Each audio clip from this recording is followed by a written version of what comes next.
Բարդես։ Որտե՞ղ ես։ Բանաձորից եմ։ Ինչ ես անում։ Սովորում եմ։ Որտե՞ղ։ Շինարական բաժնում։ Արև։ Ես հավանել եմ աշխատում Technion-ում։ Որտե՞ղ ես սովորում։ Հա։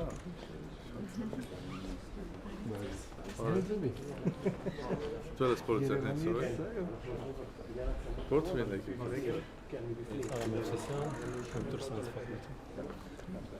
Senior Executive Vice President. Pleasure. Sivan. Yes, Armեն Սարգսյան. yes, Very pleasure. nice. Very nice to meet you. Senior Executive Vice President. Hi, Professor nice to meet you. Oded Oded. Rabinovich.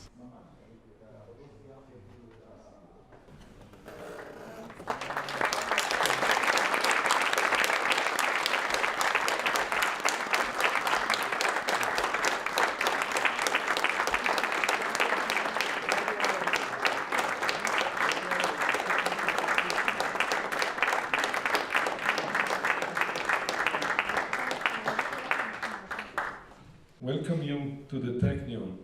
I hope this is only the first visit of many others to come. Thank you very much.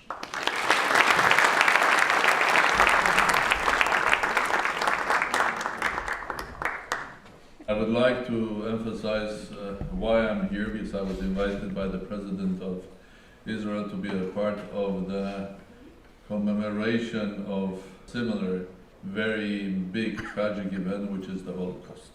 The title of this speech is about 21st century and the new era of artificial intelligence. Well, I hope that 21st century, the era of artificial intelligence, we will all have human logic still. And we will not do the horrors that we did in the 20th century. So it was my great honor to represent my country at that event, and also to talk to everybody there that we have responsibility now to make sure that these things never happen. Before the era of artificial intelligence and in the era of artificial intelligence, which is complex, complicated, and a lot of us, we don't still understand how it's going to work and will it work. And this uncertainty makes a lot of us nervous. I mean, the world nervous, and uncertainty also raises more questions than answers.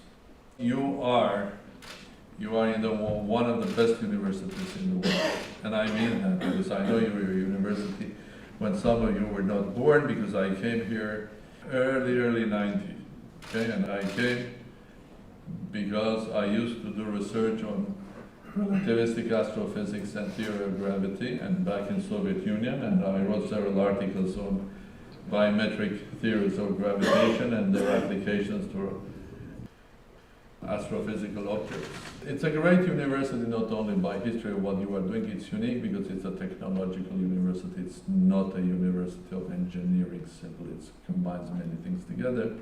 And that is what is going to happen in the 21st century. Universities like this will be anchors of development. And I hope that we in Armenia have more than 50 universities, but they're classical ones. I think on the humanities, natural sciences, pure engineering. But I would love one day to have a university in Armenia that combines everything, natural sciences up to engineering and other subjects as well. Because that's the future of it. And we were speaking with Professor Sivan about the future of the business. I mean, you go back 20, 30 years ago, every young man after graduating from university after one was dreaming to go to a business school. A classical business school, they teach you macroeconomics, microeconomics, management and all of that stuff. I do believe, and you can test that by asking those who are graduate from different universities or especially good business schools, how many of them would like to become a banker or something. Most of them want to go to run a startup, a new technology company. So why on earth we don't do the other way around? You open business school based on phenomenally great university like yours, and whoever has engineering skills will get some sense of business and will run it. The way I see it, if I would be the one to give advice to my children, although I have missed that because they're both, I have two sons, they're both grown up, they have their own businesses, they found their own way. But I would say if you want to be successful doing business in your life, learn natural sciences and mathematics. That will help you to live. Because logic is logic for everywhere. And you are used to logic. If you are used to use the basis or the fundamentals of logic, it will help you when you are in business, it will help you when you are in politics. It's everywhere. It is everywhere. And of course, if you add there a little bit of education in law, because every future businessman has to know law, at least to read the contract that he's signing, because you cannot always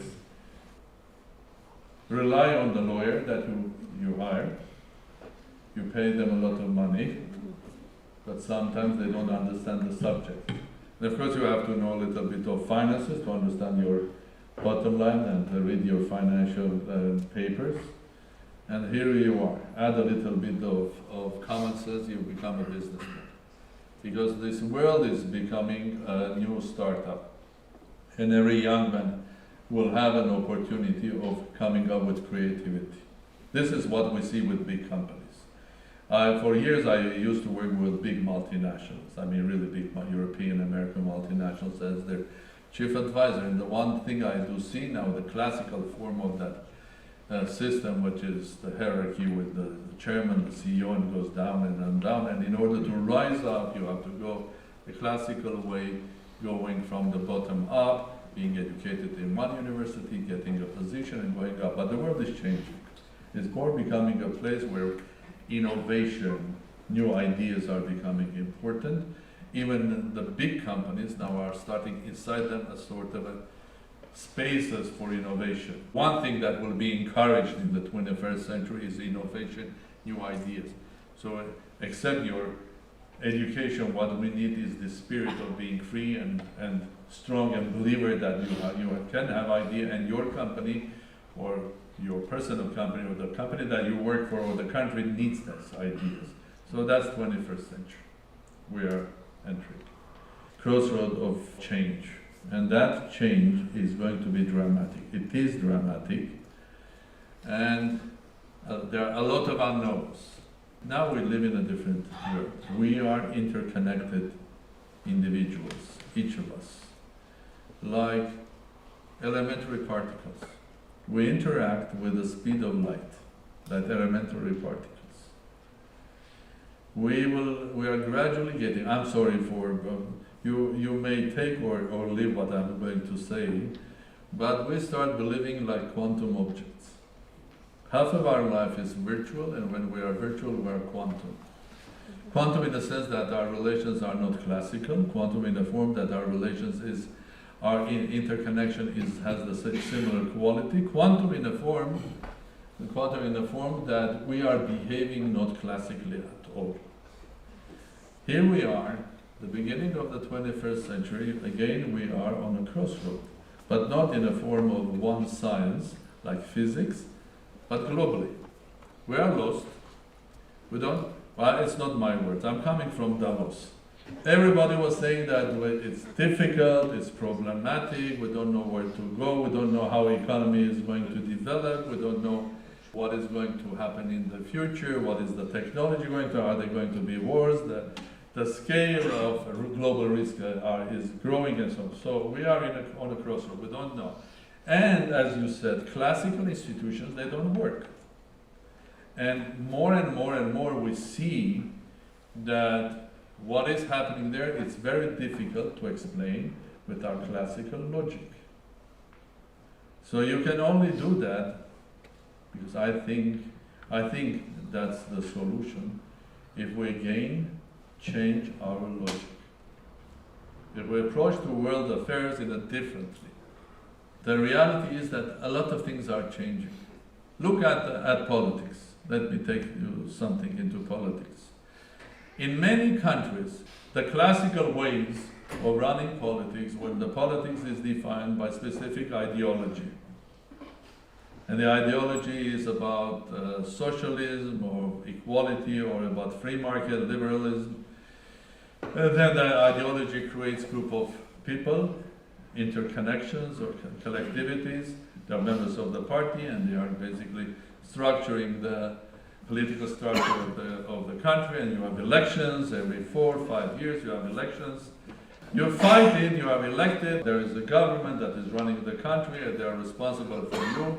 They come once or 3 months to see their constituency, or in every year some reporting, and eventually 4 or 5 years another election.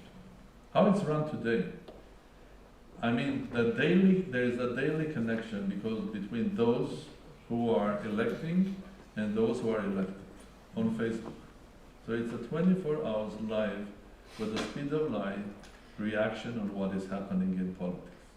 So if you're a politician running it, you get hundreds of thousands of mails saying you're right or swearing on you, because there are no rules and regulations there. It's for free. And God knows, will we manage to get regulations on ideas or words presented on Facebook or Twitter and so on and so forth. And what happens now is, in many countries, the political ideology is gradually losing space, and what is gaining space is a high energy particle, high energy politician, a politician which is charismatic, a politician that is carrying a lot of hopes, ideas, that has a speed and can hit the environment, which is potentially radioactive, and has the necessary mass, and that hits, the particle hits that material, and here we get, what do we get? A nuclear fusion. It happens.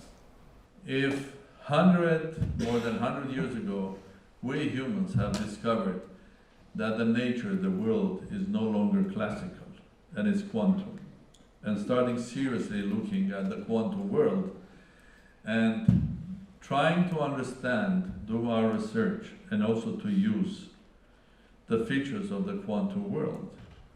What I'm trying to deliver now is that most probably our human behavior on this planet is becoming quantum as well.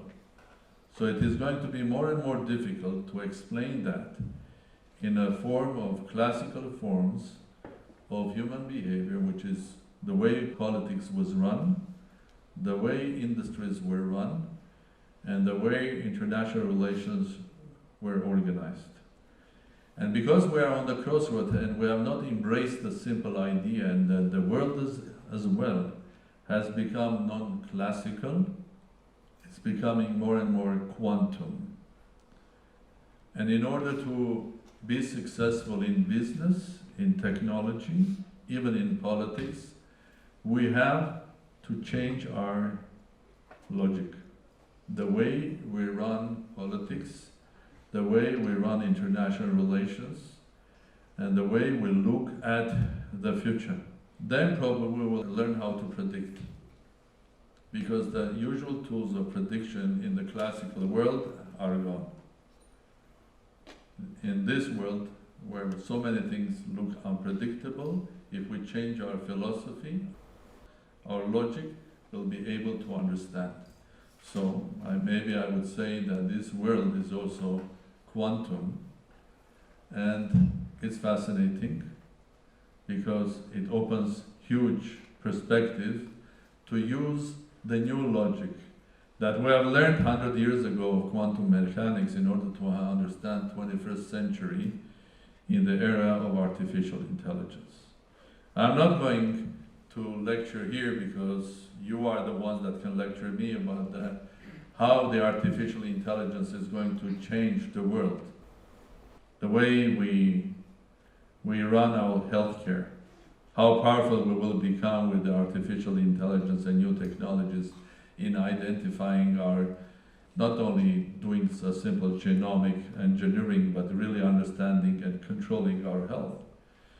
How it will change the whole way that we are managing our industries. How we are going, of course, to handle the fear that artificial intelligence is going to destroy working spaces, which I don't believe so, because in reality, like 40, 50 years ago, computers didn't destroy working places. They created hundreds of millions of new working places.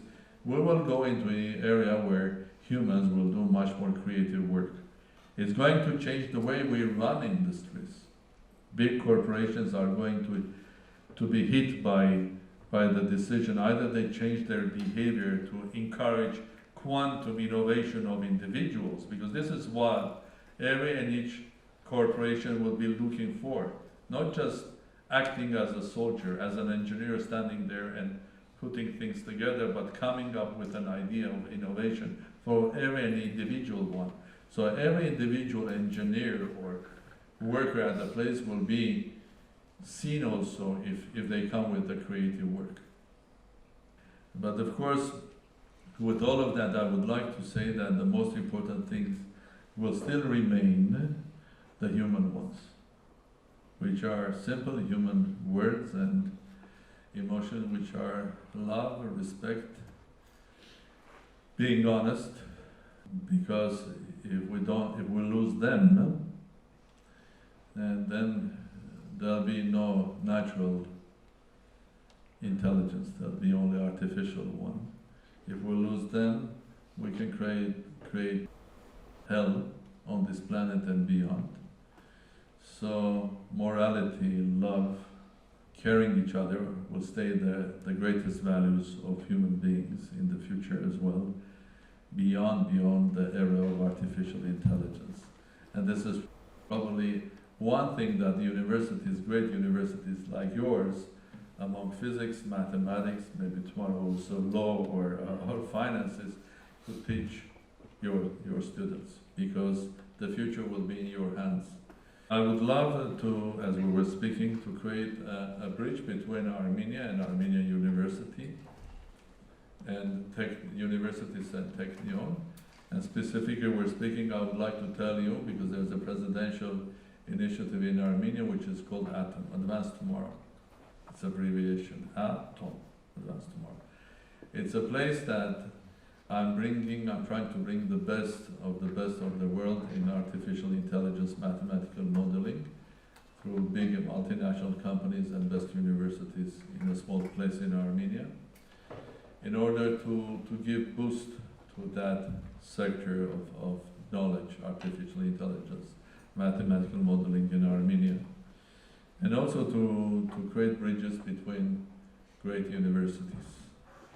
So I'm going to work very hard for my country, and I would love if Technion will be one of our partners. Thank you very much.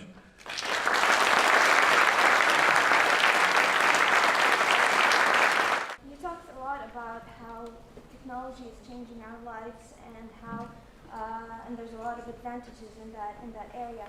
But I feel that the more we advance in technology, we are losing the human touch. Now, the technology allows us to interconnect, as you said, with someone with Australia, and this is incredible. But it also eliminates real meetings and eye-to-eye meetings, and we as social beings are not accustomed to this. So how do you see us in the future? Well, first of all, I think we are just children that have just discovered a nice tool, a nice toy. After a while, we get bored with it.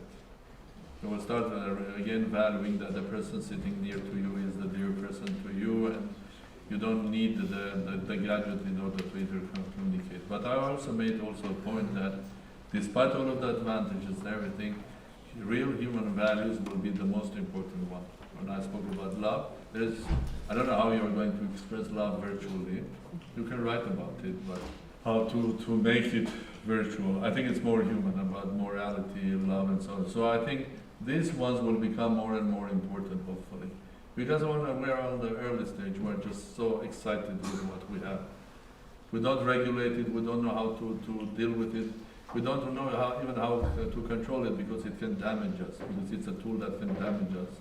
And of course we don't know how to live without it, or just leave it aside. Because everybody is so fascinated, wherever you go, everybody after 5 minutes gets the telephone and start doing something. Yeah? It's childish. because it's the first part of we're so excited we have this fantastic thing from aliens. Huh? With the time it becomes obsolete, because that thing will be inside here or somewhere, a small chip here, and you will just continue living your normal life in a different form. You will find a way of being human. I hope. Thank you very much.